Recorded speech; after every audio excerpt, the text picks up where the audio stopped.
ইচ্ছা থাকে। কত ছেলেমেয়েরা স্মার্ট ভ্যালু পায়, কত ছেলেমেয়েরা জীবনে কত বড় কি লেভেলে যেতে পারে লাইফটাকে নিয়ে, এত বড় জায়গায় যাওয়ার সত্ত্বেও সবকিছু দেখার পরও অন্ধ হয়ে থেকে যায়। কত ছেলেমেয়েরা জীবনে বিশ্বাসই করতে পারে না আমি এটা করতে পারবো। আরে গরিবেরা বিশ্বাসই করতে পারে না, বিলিভই করতে পারে না হয়। সেই জায়গা থেকে কেউ না কেউ তার মধ্যে আত্মবিশ্বাস, তার মধ্যে সেলফ বিলিভ এতটা থাকে, তারা করে নেয়। তাহলে জীবনে মাথায় রাখবে সেলফ বিলিভটা সব থেকে বেশি ইম্পর্টেন্ট যদি জীবনে বড় হতে চাইছো। ছোটবেলা থেকে মা বাবা বলেছিল পড়াশোনা কর, পড়াশোনা কর, করেছি। ছোটবেলা থেকে সবাই বলেছিল পড়াশোনা করলে বড় জায়গায় যাবি, বড় জায়গায় যাবি। কি কোন বড় জায়গায় যাবো কেউ বলে দেয়নি কখনো। কোন বড় জায়গায় যাবো, কি চাকরি করবো, ভালো মতো পড়াশোনা কর, চাকরি করতে হবে, কি চাকরি করবো কখনো বলে দেয়নি। কত টাকার চাকরি করবো, কোথায় যাবো, কত টাকা ইনকাম করলে একটা লাইফ ভালো হতে পারে, কত টাকা রোজগার করলে একটা গরিবের লাইফ থেকে বেরিয়ে আসতে পারি, এইগুলো কেউ কোনোদিন শেখায়নি। না টিচার শিখিয়েছে, না সমাজ শিখিয়েছে, না যে কাকু মামা জ্যাঠা যারা নেগেটিভ মারতে আসে, যখন স্মার্ট ভ্যালুর এত বড় একটা ভিসা নিয়ে একটা ছেলে মেয়ে যখন স্বপ্ন নিয়ে এগোয় তাদেরকে নেগেটিভ মারতে আসে না, তারা কোনোদিন দেখিয়েছে? তারা কোনোদিন দেখায়নি একটা গরিবী থেকে কিভাবে বেরিয়ে আসতে হয়, গরিবী লাইফ থেকে বেরিয়ে আসতে গেলে কত টাকা লাগে। তারা কোনোদিন স্বপ্ন দেখায়নি একটা 4 চাকা নিয়ে তোকে ঘুরতে হবে। তুই কেন 4 চাকায় চড়তে পারবি না? ভারতবর্ষের কোটি কোটি মানুষেরা তারা 4 চাকায় ঘুরছে, নিজের পার্সোনাল গাড়িতে ঘুরছে। তুই কেন তোর মা বাবাকে স্বপ্ন, তোর মা বাবাকে 4 চাকায় চড়তে পারবি না? এই স্বপ্নগুলো কেউ কখনো দেখায়নি। সবাই বলেছে করে যা, করে যা, আর আমি করে গেছি। অ্যাকচুয়ালি জীবনে জানতাম না কোথায় যেতে হবে। থ্যাংক গড স্মার্ট ভ্যালু পেয়েছিলাম বলে দেখার চোখটা হয়েছে। স্মার্ট ভ্যালু পেয়ে গেছিলাম বলে আজকে বুঝতে শিখে গেছি যে আজকে কেন করতে হবে, কি করতে হবে, কতটা খাওয়াতে হবে। তাহলে বোঝাতে পারছি না, বোঝাতে পারছি। তাহলে লাইফটা কি ছিল যখন স্টার্ট করেছিলাম? কি লাইফ ছিল এই সুজয়ের? লাইফ কি ছিল? একটা গরিব ঘরে একটা নর্মাল পুয়ার ফ্যামিলি ব্যাকগ্রাউন্ডে একটা ছেলে, যার বাবা একটা ছোট্ট সবজির দোকান। ওই সবজির দোকানটা থেকে 200 টাকা করে রোজগার হতো। ওই রোজগারটা করে সংসারটা চালাতো। প্রতিদিন ঝামেলা, প্রতিদিন টাকার জন্য ঝামেলা, প্রতিদিন মায়ের সাথে বাবার ঝগড়া। বাড়িতে একটা শরীর খারাপ হলে ডক্টর দেখাতে যেত না। কি ফ্যামিলির অবস্থা ছিল! একটা বই কেনার মতো টাকা থাকতো না, লোকের থেকে ধার করে আনতো। তারপরে সুজয় পড়াশোনা করতো, না হলে পড়াশোনা করতে পারতো না। এতটা টাকা ছিল না, এতটা ক্ষমতা ছিল না। যে সুজয় জীবনে ফ্যামিলির কন্ডিশন এতটা খারাপ দেখে ভেতরে ওই বাকিদের মতো মেরেছি, আড্ডা মেরেছি, অনেক অনেক নেগেটিভিটি দেখেছি, কিন্তু ওই সুজয় তারপরেও ফ্যামিলির একটা প্রতি ইমোশন ছিল, পড়াশোনাটাকে ছেড়ে দিয়ে কাজে, যাতে বাবা মাকে একটু সাপোর্টটা করতে পারি। টাকার দরকার। কি না কি করেছি জীবনে, কি এমন করিনি জীবনে, যেটা পেয়েছি, যখন যে কাজটা পেয়েছি সেই কাজটা করেছি। যে কাজটা জীবনে কোনোদিন পছন্দ ছিল না, যে কাজটা যখন আমাদের বন্ধু বান্ধবরা যখন করতো, সিকিউরিটি গার্ডের কাজ, তুই সিকিউরিটি গার্ডের কাজ করি, চাটাচাটি করতাম। জীবনে যখন অপশন পাইনি তখন সিকিউরিটি গার্ডেরও চাকরি করতে হয়েছে। কি লাইফ ছিল! আমি যখন শেয়ার করি কোনো মানুষের সাথে, রিয়েলাইজ করি কি লাইফ ছিল আমার ওইটা। কি লাইফ পেতাম! 5 বছর কাটিয়ে দিতাম, 10 বছর কাটিয়ে দিতাম, কোথায় যেতাম, হারিয়ে যেতাম। কেউ পাত্তা দিত না, কেউ এত ভালোবাসতো না, কেউ আমার জন্য হাততালিটা মারতো না।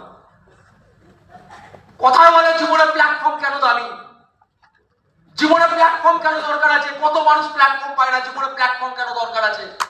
আজকের দিনে দাঁড়িয়ে প্ল্যাটফর্ম একটা মানুষের জীবনের মূল্য বাড়ায়। প্ল্যাটফর্ম ছাড়া একটা মানুষের জীবনে মূল্য বাড়ে না। একটা মাটিতে, তুমি যে মাটিতে, ওই মাটি দিয়ে সবাই পা পেরিয়ে পেরিয়ে যাচ্ছে। ওই মাটি দিয়ে কোনো ওই মাটিটার ভ্যালু নেই, কিন্তু ওই মাটিটাকে যখন একটা সুন্দর দিয়া বানানো হয়, প্রদীপ বানানো হয়, তখন ওই মাটিটা 10 টাকার ভ্যালু পায়। হ্যাঁ কি না? ওই মাটিটা 10 টাকার ভ্যালু পায়। আবার ওই মাটি দিয়ে যখন একটা সুন্দর ফুলদানি বানিয়ে যখন কোনো না কোনো শপিং মলে বিক্রি করা হয়, তখন ওই মাটিটায় 2000 টাকার ভ্যালু পায়। আবার ওই মাটিটা দিয়ে যখন একটা ভগবানের মূর্তি বানানো হয়, তখন ওই ভগবানের মূর্তির সামনে পুরো দুনিয়া মাথা নিচু করে প্রণাম করে। তাহলে ওই মাটিটা কোন জায়গা পেল, প্ল্যাটফর্মটা কি পেল? আরে বোঝাতে পারছি না। স্মার্ট ভ্যালু আমাদেরকে কি দিয়েছে? স্মার্ট ভ্যালু ওই ভগবানের মতো তৈরি করে দিয়েছে। সবাই গড হিসাবে প্রণাম করবে, সবাই রেসপেক্ট করবে। আজকে স্মার্ট ভ্যালু সেই প্ল্যাটফর্মটা আমাদেরকে দিয়েছে। আরে বোঝাতে পারলাম না? বোঝাতে পারলাম। 1টা বছর, 2টো বছর, 3টে বছর, 4টে বছর যদি প্রপার ভাবে করে নিতে পারি, বাইরে 4 বছরে কিচ্ছু হয় না, 5 বছরে কিচ্ছু হয় না। বাইরে 5 বছরে কিচ্ছু হবে না, 10 বছরে উদ্দেশ্য হবে না। স্মার্ট ভ্যালু কি মাইন্ডসেটে করেছিলাম? স্মার্ট ভ্যালু একটা মাইন্ডসেটে করেছিলাম যে আজকে আমার ফ্যামিলির অবস্থা খারাপ আছে, বাইরে যদি কাজ করি 5 বছর কাজ করব, ইনকাম পাবো, 5 বছর পরেও আবার কাজ করতে গেলে, আবার ইনকাম করতে গেলে আবার খাটতে হবে আমার। নেক্সট 10 বছর যদি আমাকে ইনকাম করতে হয়, আবার 10 বছর ইনকাম কাজ করতে হবে, খাটতে হবে।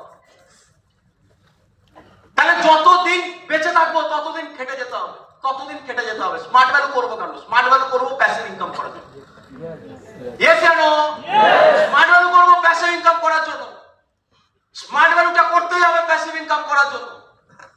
আজকে যত মানুষেরা, গরিব মানুষেরা মেহনত করে টাকা কামায়, আর বড়লোক যারা হয়, আমির যারা হয়, তারা নেটওয়ার্ক বানিয়ে টাকা কামায়। তাহলে বোঝাতে পারছি না? বোঝাতে পারছি।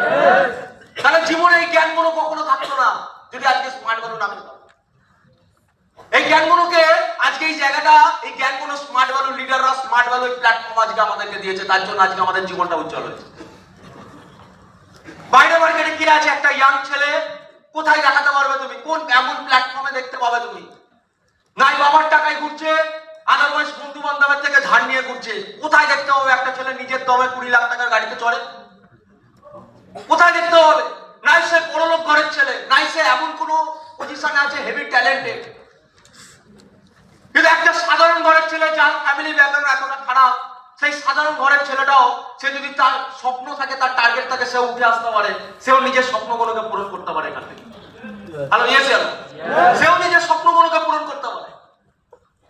আজকে আমার ফ্যামিলি কন্ডিশন কি ছিল? যে সময় দাঁড়িয়ে 5,000 টাকার জন্য দৌড়াচ্ছি, একটা সময় ফ্যামিলির অবস্থা খারাপ, বাবার শরীর খারাপ, বাবা দোকানে যেতে পারে না, সংসারটা চলছে না।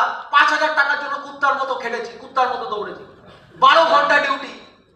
আগের দিন শেয়ার করছিলাম আমি কিছু জনের সাথে, 12 ঘন্টা ডিউটি। যখন কাজ করেছি 12 ঘন্টা ডিউটি, বসতে দিত না, এতটা টর্চার করতো, বসতে দিত না। দাঁড়িয়ে দাঁড়িয়ে 12 ঘন্টা ডিউটি করতে হবে, 12 ঘন্টা দাঁড়িয়ে থাকতে হবে, পায়ের অবস্থা খারাপ। 5-10 হাজার টাকার জন্য জীবনে কতটা প্রবলেম ফেস করেছি, জীবনে